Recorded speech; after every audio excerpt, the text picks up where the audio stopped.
सुबह खान साहिबा, एक वो नीमू वाली बात पहले लाजमी बताइएगा कि वो कोई योगा करवा रहे थे वहां पे मोदी साहब। योगा डे भी उन्होंने बनाया था प्राइम मिनिस्टर मोदी ने, वो भी मैंने ट्वीट देखी थी उनकी। योगा करवा रहे थे, क्या करवा रहे थे? लास्ट क्वेश्चन है, इसके बाद वाइंड अप करेंगे। अनिका अनिका जवाब नहीं दे सकेंगी तो इसलिए खत्म करते हैं। इसका सिर्फ जवाब दीजिएगा। जी नहीं, मुझे कुछ बातों का जवाब देना है एहतेशाम जी, उसके बाद कंक्लूड करेंगे। सबसे पहले तो आप लोगों को देखिए, जो जम्मू एंड कश्मीर आप लोग एक बहुत एक कैजुअल वे में यूज कर लेते हैं। आपको सबसे पहले वहां की एक ज्योग्राफिक लोकेशन, वहां की डेमोग्राफी समझनी पड़ेगी अगर आप उसके बारे में बात कर रहे हैं कि कश्मीर भारत से अलग होना चाहता है। ये बहुत ही बचकाना बात है। देखिए 60% of Jammu and Kashmir is Ladakh, ठीक है, जहां पे ज्यादातर बुद्धिस्ट रहते हैं। बुद्धिज्म आपको पता होगा, बुद्धिज्म हम लोगों के यहाँ सनातन धर्म में जो हम लॉर्ड विष्णु के 9वें अवतार माने जाते हैं, तो बुद्धिज्म हमारा ही कल्चर और हमारा ही वो पंथ है जिसको हम बहुत दिल से मानते हैं और सम्मान करते हैं। तो 60% of JNK is Ladakh, Buddhist Ladakh.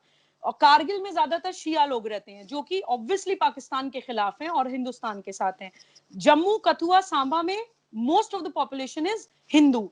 वादी के यानी घाटी के सिर्फ 5 डिस्ट्रिक्ट्स के मुट्ठी भर कुछ लोग ऐसे हैं जो, कुछ लोग आपके वरगलाने से, कुछ युवाओं को आप लोगों ने पैसा दे दे के पत्थरबाजी कराई, कुछ लोगों को आपने डरा के, आपके ने घरों घरों में मिलिटेंट्स को बैठा दिया, डरा के आपने जो है युवाओं को, हमारे कश्मीर के हमारे युवाओं को आपने भड़काया। उस रीजन से कुछ कंफ्यूजन हो जाते हैं। और अभी आपने एक बात करी कि हम लोग, हमारा तो कोई लेना देना नहीं है, वो तो आजाद कश्मीर है, और फिर आप बहुत खुश हो रहे हैं कि आपका वहां पे झंडा लहरा रहा है। किसी दूसरे की बाउंड्री में घुस के अगर आपकी कंट्री का झंडा लहरा रहा है और आपकी बैग्ड टेरर आउटफिट्स का, टेरर ऑर्गेनाइजेशंस का, जैश ए मोहम्मद, लश्कर ए तौयबा, अल कायदा, आईसिस, और ये सारी हमारी इंडिया की देन तो नहीं है। इस तरह के झंडे अगर वहां पे लहराए जा रहे हैं तो ऑब्वियसली आप लोगों की देन है। दूसरी बात आपने बात करी कि अगर कोई बीजेपी के अगेंस्ट बोलेगा तो फौरन गद्दारी का फतवा मिल जाएगा। देखिए फतवेबाजी हमारे देश में नहीं होती है। फतवेबाजी और मौलानावाद आपके पाकिस्तान में होता है। हमारी कंट्री में ना कोई फतवा माना जाता है और ना ही हम लोग अपने अल्लाह से, अपने क्रिएटर से कनेक्ट करने के लिए बीच में ऐसे फर्जी मीडिएटर्स या फतवाधारी सर्टिफिकेट इश्यूइंग अथॉरिटीज को ढूंढते हैं, पहली चीज। दूसरी बात अनिका जी ने बोली कि ट्विटर पे उनको बहुत सारे ऐसे लोगों ने जो फॉल्स बलूच अकाउंट्स हैं फॉलो किया हुआ, उनकी प्रोनाउंसिएशन से पता चल जाता है कि वो बलूच नहीं है। प्रोनाउंसिएशन तो इंसान की जबान खोलने से पता चलती है, प्रोनाउंसिएशन टाइपिंग से नहीं पता चलती है। हो सकता है जो आपको मैसेज भेज रहे हैं, हो सकता है वो इलिटरेट हो सकता है वो पढ़े लिखे नहीं हो, तो स्पेलिंग मिस्टेक ऑब्वियसली कर सकते हैं। प्रोनाउंसिएशन तो जब जबान खोलेंगे तब आपको पता चलेगा ना। अब वो जे और जेड में अगर टाइप करने में गलती कर रहे हैं, that does not snatch away their identity of being a Baloch. आप एक बलूचिस्तान की बहू हैं, तो जो एक्चुअली में बलूचिस्तान में जिन लोगों के साथ सब्जुगेशन हो रहा है, उन लोगों की एक्चुअली पेन को इनवैलिडेट मत करिए। पहली चीज, उनके दर्द को आप ये मत करिए, डिनाई मत करिए कि नहीं वो दर्द एग्जिस्ट नहीं करता। एक बात आपने बोली 9 कश्मीरियों पे एक आर्मी या पैरामिलिट्री पर्सनल, ये तो मतलब ये बहुत ही हास्यास्पद, बहुत कॉमिक बात है। आप इमेजिन करिए 9 कश्मीरियों पे एक आर्मी का बंदा खड़ा है, पूरा पूरा फुली लैस होके, पूरा वेपन्स के साथ, और जो अपनी जो आर्टिलरीज होती हैं उनके साथ। क्या पत्थरबाजी हो सकती है ऐसी जगह पे? क्या ऐसी जगह पे आतंकवादी कोई गतिविधि ले सकती है, एग्जीक्यूट की जा सकती है? जितने ज्यादा सुबह साहिबा, थोड़ा सा इंटरप्ट कर रहा हूँ। थोड़ी दिन पहले एक जी जी वीडियो जी देखी, जी, उसमें मैं तो एक बेचारा सेकंड पहले। सोल्जर कह रहा था हमें खाने को रोटी भी नहीं मिलती, तो बेचारा अब पूरा आपने असला लेके तो नहीं सब कुछ लेकर तो शायद नहीं खड़े होते होंगे। अब आप देखिए, आप अपनी बात को काटते हैं। कभी आप बोलते हैं बेचारे कश्मीरियों को सब्जुगेट किया जा रहा है आर्मी के द्वारा, 9 बंदों पे एक आर्मी वाला बैठा रखा है। एक जगह आप बोल रहे हैं कि रोटी नहीं मिल रही, तो आप लोग अपनी बात को आपके खुद ही सोल्जर कैसे कह वो रहे हैं, करते वो हैं? अपने आपके दूसरा जो ऑफिसर्स हैं आपकी वीडियो आर्मी की के, उन पर तनकीद कर रहे हैं वो। मैं वीडियो की बात बता देती हूँ ना आपको। अरे हमारी आर्मी की, अभी बीजेपी की गवर्नमेंट में कितना ज्यादा हमारा आर्मी पे, आपको पता है कितना बजट हुआ है, कितना ज्यादा एक्सपेंडिचर हुआ है। और ना ही सिर्फ उनकी यूनिफॉर्म्स में, उनकी बुलेट प्रूफ जैकेट्स में, उनके सारे गन्स में, वेपन्स में, हैवी वेपन्स में, पूरा प्रॉपर आर्मी पे बहुत ज्यादा पैसा खर्च किया जा रहा है प्रेजेंट ज़ाहिर गवर्नमेंट ने। करना पड़ेगा, हर और जगह जो एक आपकी चीज लड़ाई चल रही है, एक नेपाल से, चीज बांग्लादेश से, पाकिस्तान से, एक चाइना चीज से, हर जगह आपका एक मसला है, चीज तो आपको बजट तो एक लगाना पड़ेगा। चीज एक चीज और सुनिए मेरी। आप वीडियोस की और फोटोग्राफ्स की बहुत बात कर रहे हैं। अभी कुछ दिन पहले आप एक वीडियो सर्कुलेट कर रहे थे जो यूनाइटेड नेशंस तक लेके पहुंच गए थे,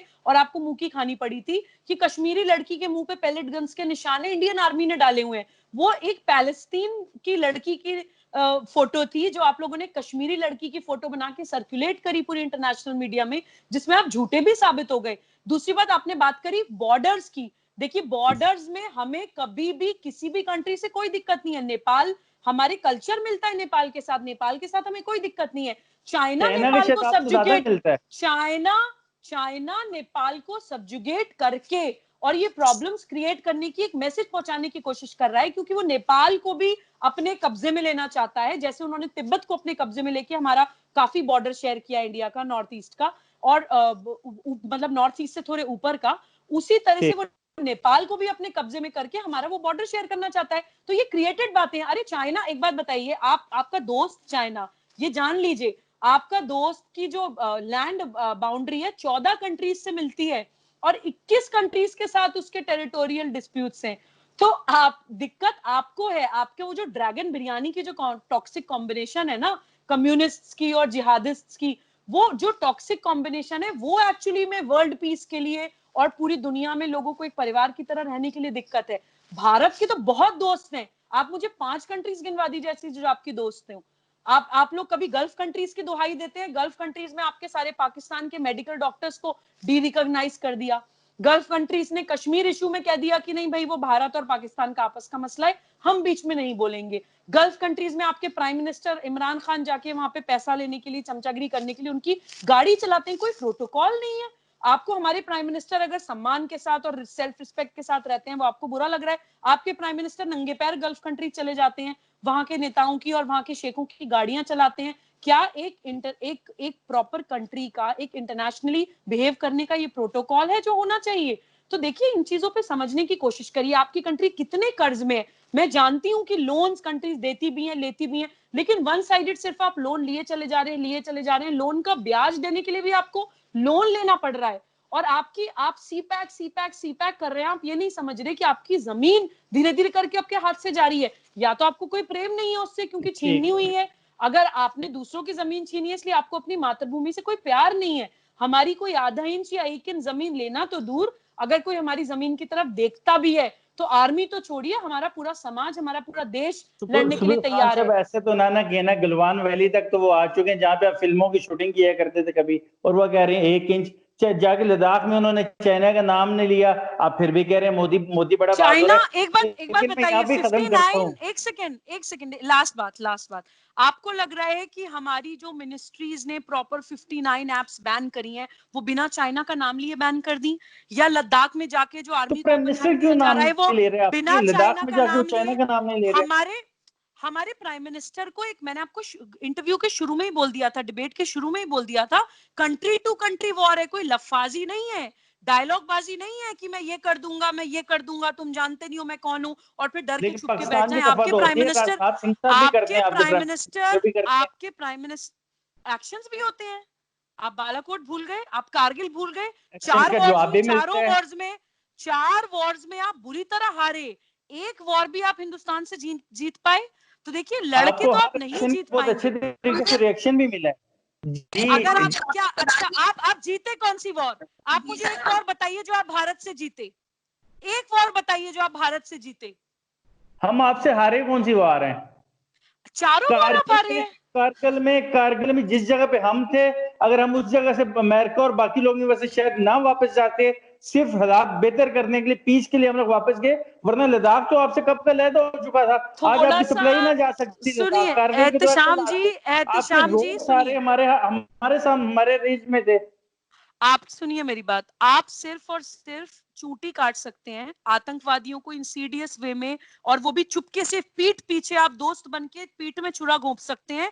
फेस टू फेस वॉर करना, हिंदुस्तान की आर्मी आपको पता है पूरे वर्ल्ड की सबसे ज्यादा लार्जेस्ट एंड स्ट्रॉन्गेस्ट जो माउंटेन वॉरफेयर आर्मी है, उस आर्मी से टक्कर लेने की ना चाइना की हिम्मत है, ना पाकिस्तान की हिम्मत है। कुछ वो डेट्स, बिहारी आर्मी की बात जस्ट कर रही है, एक बिहारी सेकेंड, आर्मी शायद एक ना, सेकेंड, बिहारी आर्मी।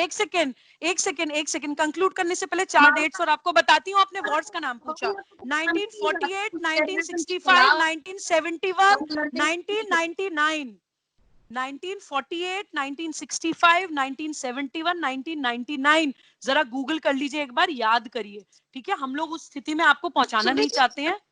इसी वजह से तो आपकी साइट्स बैन हो रही है ना, सिर्फ गोल खेलते हैं जी। अनिका जवाब दीजिएगा, खत्म करें प्लीज, वाइंड अप करते हैं। मेरे ख्याल भी साहब आगाज से लेकर अब तक गूगल की काफी माला जप रही है। मेरे ख्याल में इनके पास इससे ज्यादा ऑथेंटिक सोर्स नहीं है, इसीलिए बार बार गूगल कर रही है। एंड गूगल की जितनी भी वॉर्स है और इंटरनेट एंड गूगल का सीईओ, क्योंकि इनका बहुत सारे मामला के ऊपर ये अपनी ही चीज को सामने लेकर आने की कोशिश करती है। आई डोंट अंडरस्टैंड, गूगल एक ऑथेंटिक सोर्स कब से लगा रिसर्च की एहतशाम, मुझे क्योंकि पता आप नहीं लोगों थी को, आप लोग कह रहे हैं हम आपसे कौन सी वॉर हारे, आपने बोला कि हम आपसे कौन सी वॉर हारे। आपको बेसिक एलिमेंट्री नॉलेज अगर अपनी कंट्री हिस्ट्री की नहीं है, आपको अपनी कंट्री की बेसिक एलिमेंट्री नॉलेज नहीं है, तो मैं आपको ऑब्वियसली गूगल का हवाला दूंगी। That is the easiest source available to you, क्योंकि आपकी कोई यूनिवर्सिटीज, कोई इतिहास, कोई किताबें, कोई एकेडमिक, कोई आपका कोई हिस्ट्री नहीं है, आपकी कोई टीचर्स नहीं है, तो आप गूगल ही करेंगे। आपको मैं इजीएस्ट अवेलेबल सोर्स बता रही हूँ, इजीएस्ट अवेलेबल सोर्स, जिससे कि आप पता कर सकें। जी निका साहिबा, आप बात करें फिर खत्म करते हैं। लेकिन यहाँ अच्छा चलिए, अब मैं सुकून से अपनी बात देखिए। भारत के अंदर जो बड़े सम्मान से और बड़े मान से मुलाकात की बातें हुई हैं, वो चीजें और वो मामला हमारे सामने इसलिए हैं क्योंकि नरेंद्र मोदी साहब भी तो हैं जो कि सबसे गले मिलते हैं और लोग उनको धक्के दे होते हैं कि क्या कौन चिपक गया, बीइंग सो टची फीलिंग, और रिस्पेक्ट की और जो जूते उतारने की इमरान खान साहब की बात है, वो तो वहां एक पाक धरती पे उतरे थे, उस पाक धरती की रिस्पेक्ट पे, पैसों की वजह से नहीं है। शायद सुद्दी साहिबा को भी थोड़ी सी रिसर्च, चलिए आप गूगल मानती हैं, आप गूगल देख लीजिएगा। जहां तक बात आती है एहतशाम लद्दाख की और साथ जम्मू कश्मीर के एक पॉकेट ऑफ पीपल की, और किस तरीके से लोगों की प्रोनाउंसिएशन पता की जाती है, तो पाकिस्तान की प्रोनाउंसिएशन और चप्पे चप्पे से मैं वाकिफ हूँ। पाकिस्तान के अंदर कोई भी जी और जे की गलती करता नहीं है और तवातुर से नहीं करता, नंबर 1। नंबर 2 ये, और बलोचियों के टाइप करने का अंदाज बहुत मुख्तलिफ है।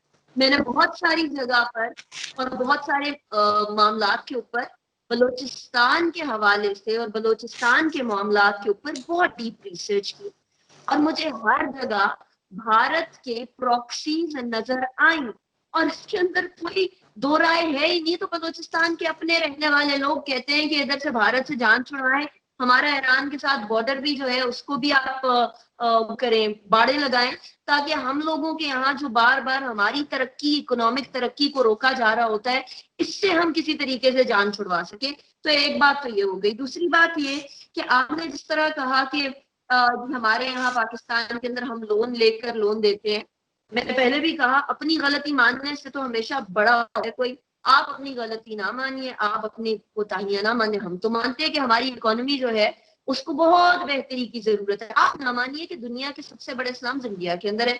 आप भी ना मानिए कि आपकी एक बहुत बड़ी आबादी जो है वो पॉवर्टी लाइन से नीचे रहती है। आप ये भी ना मानिए कि आपके वहाँ औरतें किस तरीके से बिकती हैं।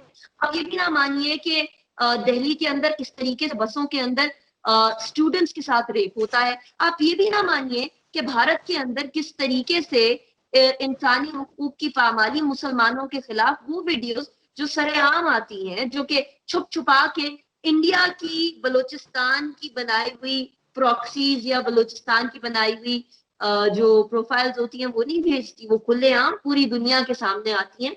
वो सारी वीडियोस के बारे में तो आप बात नहीं करिए। हम तो अपनी कोताहियां मानते हैं और हम अपनी कोताही मानने में फख्र महसूस करते हैं। हमने ये माना था कि हमारे यहाँ टेररिज्म बढ़ रहा है और इन तमाम के तमाम लोगों को हमें कर्ब करना होगा। इसीलिए 70 जानों की शहादत के बाद आज हम तकरीबन टेररिज्म से पाक हैं। इधर उधर से जो हमसायों से इन्फिल्ट्रेशन होती है, वो इन्फिल्ट्रेशन छोड़ के पाकिस्तान अल्लाह का शुक्र बहुत सुकून वाला मुल्क है। यहाँ खातीन रात के टाइम निकलती हैं तो यहाँ हमें कोई इशू नहीं होता। ये मैं अपनी बात बता रही हूँ, मैं हमारे यहाँ की खातून की बात बता रही हूँ, सरहद पार बैठी नहीं बता रही। लेकिन वो दिल्ली के अंदर बसों के अंदर जो स्टूडेंट्स के साथ होता है वो भी दुनिया को मालूम है। तो आप बेहतर ये है और बेस्ट तरीका ये है कि आप अपने मुल्क की कोताहियों को बेहतर कर लीजिए। हमारे मुल्क और आजाद जम्मू कश्मीर और ग्वादर और बलोचिस्तान की फिक्र छोड़ दीजिए, हम जो है आपके आसाम, नागालैंड, खालिस्तान मूवमेंट, 61 जो आपकी आजादी की तहरीक है, हम उसकी फिक्र छोड़ देते हैं। आप अपनी गुर्बत मिटा लीजिए, हम अपनी गुर्बत मिटा लेते हैं। आप अपने वहां तालीम दे दीजिए, हम अपने यहाँ तालीम दे देते हैं। आप अपने वहां तरक्की कर लीजिए, हम अपने यहाँ तरक्की कर लेते हैं। आप अपने वहां जो है वो स्लम खत्म कर लीजिए, हम अपने यहाँ गुर्बत खत्म कर लेते हैं। एट दी एंड बहुत तो हमें शुक्रिया। यही करना पड़ेगा। है तो न्यूक्लियर, और नरेंद्र मोदी अगर कोई हरकत करने की कोशिश करता है तो न्यूक्लियर बॉम्ब तो जाएगा ही जाएगा। अगर कोई अच्छी, और आपको मालूम है एहतशाम कि जब 2019 फरवरी को इन्होंने शर्त पसंदी दिखाई थी और जंगजुआना रवैया अपनाया था, तो उस टाइम पे इधर भी मिसाइल तैयार थे, उधर भी मिसाइल तैयार थे। मिसाइल गिरेंगे, न्यूक्लियर बॉम्ब गिरेंगे, उधर से भी आएगा, इधर से भी जाएगा। बचेगा कौन? नहीं बचेगी अवाम नहीं। तो मुझे ये समझ नहीं आती कि कब भारत के सियासतदान समझेंगे, कब भारत के लोग समझेंगे, और कब भारत के इलीट समझेंगे कि अपने गरीब लोगों की तरफ ध्यान दीजिए, बजाय ये कि पाकिस्तान चीन के साथ सीपेक क्यों बना रहा है, पाकिस्तान चीन के साथ दोस्ती क्यों कर रहा है, पाकिस्तान जो है वो ग्वादर के अंदर चीन को अलाउ क्यों कर रहा है बैठना, आजाद जम्मू और कश्मीर के अंदर तरक्की क्यों हो रही है, आजाद जम्मू और कश्मीर के अंदर से एक राहदारी क्यों गुजर रही है, गिलगित बल्तिस्तान जो है उसके अंदर से राहदारी क्यों गुजर रही है। एक बात तो अभी बड़े वाजे तौर पर एक भारत के ही इंटेलेक्चुअल ने बोल दी कि भारत वालों को जरा जियोग्राफी पढ़ने की जरूरत है। जो कश्मीर का शुक्रिया। महाराजा था उसने कभी भी के अंदर गिलगित बल्तिस्तान की तो बात ही नहीं की थी। गिलगित बल्तिस्तान के लोगों ने तो कभी भी भारत के साथ जाने की बात ही नहीं की थी। ये एवं आजाद जम्मू और कश्मीर के साथ, इंडियन ऑक्यूपाइड कश्मीर के साथ गिलगित बल्तिस्तान को जोड़ने की कोशिश करते हैं। हमारे यहाँ गिलगित बल्तिस्तान के लोग तो हमसे आए दिन ये डिमांड कर रहे होते हैं कि हमें जो है एक प्रोविंशियल स्टेटस दे दें, जिसकी बेसिस के ऊपर पीपल्स पार्टी की गवर्नमेंट के अंदर तमाम प्रोविंशियल राइट्स दिए गए उनको, और उधर सीएम बनाया गया। हमारे यहाँ तो गिलगित बल्तिस्तान के लोग कहते हैं कि हमें फौरी तौर पर पाकिस्तान से कनेक्ट करें, हमारा नाम जोड़ें। हमारा नाम ना जुड़ने की वजह से भारत जो है वो हमारे हवाले से और हमें इंडियन ऑक्यूपाइड कश्मीर के साथ जोड़ने की बातें करता है। तो हम तो किसी भी तरीके से भारत की तरफ जाना ही नहीं चाहते हैं। और जहां तक शियाओं की बात रही है और सुन्नियों की बात रही है, एहतशाम, हमें पता है कि एक ही जगह पर मस्जिद भी होती है और एक ही जगह पर इमाम बारगाह भी होती है। हमें पता है हम एक ही थाली में खाते हैं और हम एक ही सुबह कलमे पे के बात नीचे करते पले बड़े होते हैं। हमें भी पता है एक ही परचम के साए तले हैं। हमें ये भी मालूम है कि हमारी ही फौज के अंदर कितने क्रिश्चियंस हैं, बहुत सारे हिंदूज हैं। हमारे हीरोज में से क्रिश्चियंस हैं हैं। जिन्होंने बहुत सारों ने जामे शहादत भी नोश किया। तो हमारे यहाँ तो इसी तरह से मामला चल रहा होता है। वहां दाल रोटी का फुकदान हो जाया करता है भारतीय फौज के अंदर। चलिए अगर आपने बजट बढ़ा ही दिया तो थोड़ी दाल रोटी भी ज्यादा कर दें। बेचारे भूखे मर रहे होते हैं, फिर वो वीडियो बना के भेजते हैं और वीडियो बना के वायरल हो जाती है, इंडियन चैनल्स पे भी आती है, पाकिस्तानी चैनल्स पे भी आती है, फिर आप उनको फौज से फारिग कर देते हैं। चलिए अच्छी बात है, आपने बजट बढ़ाया, कम से कम आपके फौजियों को जो कि अपने मुल्क के लिए लड़ रहे हैं उनको खाने पीने को तो कुछ मिले। ठीक जी, सुबह साहिबा जी बहुत शुक्रिया। जी नहीं एहताशाम जी, कंक्लूड करने से पहले अपनी बात पूरी करना चाहती हूँ, कुछ सेकंड्स दीजिए, उसके बाद विल कंक्लूड। सबसे पहले तो मुझे एक बात का मुझे पूरी डिबेट में आज दुख हुआ कि पढ़े लिखे एजुकेटेड मुस्लिम्स एक दूसरी कंट्री जिससे आपका कोई लेना देना नहीं है उसकी जमीन को आप कह रहे हैं कि पाक जमीन। तो यानी कि जहां पे आप पैदा हुए हैं वो आपके लिए कोई मायने नहीं रखती। आपकी नहीं मातृभूमि, नहीं नहीं नहीं आपकी नहीं, वो सऊदी आपकी अरेबिया कर्म की बात हुई भूमि, थी, मक्का और नहीं मदीना नहीं, की बात हुई। आपकी आपकी आपकी जमीन, आपकी जमीन आपके लिए पाक जमीन नहीं है। आपकी अपनी जमीन, यही प्रॉब्लम की जड़ है। आपकी अपने अपनी कंट्री के लिए, अपनी ज्योग्राफिकल बाउंड्री के लिए, अपनी जमीन के आपके लिए पाक नहीं है, आपके लिए मायने नहीं रखती। ये नहीं सबसे नहीं बड़ा नहीं, फर्क है एक ये आपके पास आप पाकिस्तानी गलत और एंगल कर हिंदुस्तानी रही के है। बीच में। ये सबसे बड़ा फर्क है एक पाकिस्तानी और हिंदुस्तानी के बीच में, कि हर भारतीय किसी भी पंथ को मानता हो अपनी मातृभूमि को बहुत ज्यादा सम्मान देता है और लिटरली इबादत करता है अपनी मातृभूमि की। दूसरी बात, रेप की बात करी, मैं आपको बताती हूँ कि हाँ हुआ रेप दिल्ली के अंदर, बस के अंदर एक स्टूडेंट के साथ। पहली बार हिंदुस्तान की हिस्ट्री में ऐसा हुआ है और पहली बार उनको सजा भी ऐसी मिली है हिंदुस्तान के इतिहास में पहली बार ऐसा हुआ है कि 4 रेपिस्ट को एक साथ एक ही फांसी के तख्ते पे खड़ा करके फांसी की सजा दे गई है। आपके यहाँ तो अभी एक औरत ने प्राइम मिनिस्टर पे रेप चार्जेस लगाए हैं। आप लोगों ने क्या किया? हमारी कंट्री में तो कभी किसी प्राइम मिनिस्टर के ऊपर रेप चार्ज नहीं लगाए। दूसरी बात आप करते हैं इकोनॉमी की बात वो कंट्री करे जिसका खाना पीना उधार का, जिसकी अर्थव्यवस्था उधार की, जिसके वेपन्स उधार के, कभी नॉर्थ कोरिया से मांगे हुए, कभी अमेरिका से मांगे हुए, इनफैक्ट आपके नेशनल हीरोज भी उधार के, आपके वेपन्स के नाम भी गौरी और गजनवी होते हैं। आपके पास अपने कोई नेशनल हीरोज नहीं है। आपके नेशनल पोएट ऑफ पाकिस्तान अल्लामा इकबाल भी भारतीय थे। भारत से अलग होने के बाद आप एक नेशनल हीरो नहीं प्रोड्यूस कर पाए। कभी गद्दाफी, कभी अब्दाली, कभी गौरी, कभी गजनवी, ये आपके नेशनल हीरोज हैं। और दूसरी बात, last but not the least, Ehtesham ji, last but not the least, Bharat से दोस्ती करके चलिए, क्योंकि अभी कोरोना टाइम है। आपको पता नहीं कौन सी दवाइयों की आवश्यकता पड़ जाए। अभी थोड़े टाइम पहले तो आप हाइड्रोक्लोरोक्विन मांग रहे थे हमारे प्राइम मिनिस्टर से भीख, पता नहीं आपको किस चीज की जरूरत पड़ जाए। और जो आपके न्यूक्लियर वेपन्स है ना, जो आपके एटम बॉम्ब्स हैं, उससे ज्यादा पटाखे हम भारतीय अपनी दिवाली पे फोड़ देते हैं। इस बात को मत भूलिए। मैं इसी बात से कंक्लूड करती हूँ। I have nothing more to add on this to debate. बहुत शुक्रिया Anika, thank you very much. बहुत लंबा हो गया, बहुत शुक्रिया सुबीर खान साहिबा आपके वक्त देने का। आप अपनी दिवालियों पे जितने पटाखे फोड़ते हैं और हमारे एटम बम से कंपेयर करते हैं, जब वक्त आएगा तो वो दूध का दूध पानी का पानी हो जाएगा। थैंक यू अनिका, बहुत शुक्रिया आप दोनों के वक्त देने का। दोनों से डिस्कशन करके दोनों ने अपना नैरेटिव दिया, बहुत अच्छा लगा। दोस्तों, वीडियो देखने का बहुत शुक्रिया। वीडियो को लाइक कीजिएगा, चैनल को सब्सक्राइब कीजिएगा और अपनी राय का इज़हार जरूर कीजिएगा। अल्लाह हाफ़िज़।